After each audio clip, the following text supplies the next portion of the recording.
chose Death to be the character in Darksiders 2 because War really set the stage for the Darksiders universe and introducing new elements, and we felt bringing in a new horseman with a totally new playstyle, different personality would be really cool, and Death is probably the most well-known of the four horsemen, so we thought he should get his shot.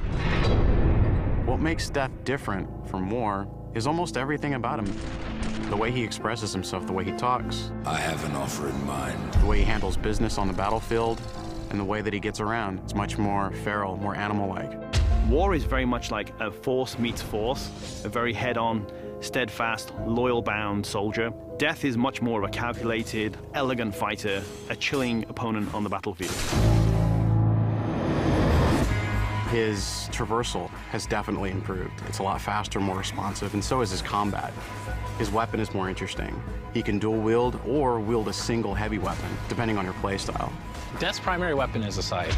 It's kind of a unique one. It's sort of a multi-purpose Swiss Army scythe, and he can use it with two different blades. He can attach it together to form the more traditional Reaper scythe. He can use it as a polearm. Of course, he doesn't stop that. He'll pretty much use any weapon that's made available.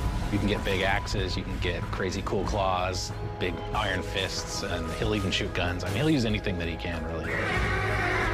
The main improvement from Darksiders 1 to Darksiders 2 was depth. We wanted to make the game more involved. We wanted to have more context. We wanted the player to really feel like they're in a real world with people living there, stuff going on, things going on.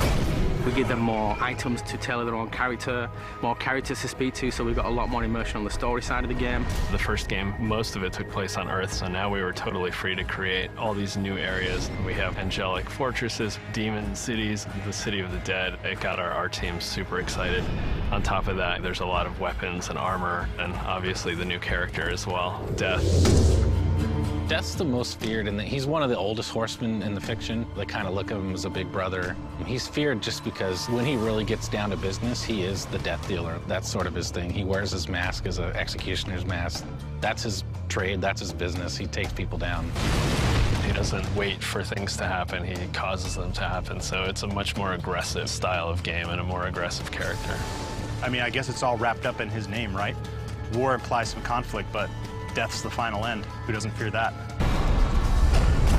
A few words describe Death: cold and calculated. Agile, both in the way he fights and the way he deals with situations. My favorite word to describe Death is definitely arrogant. He's an opportunist. If I could describe Death in one word, it's probably badass.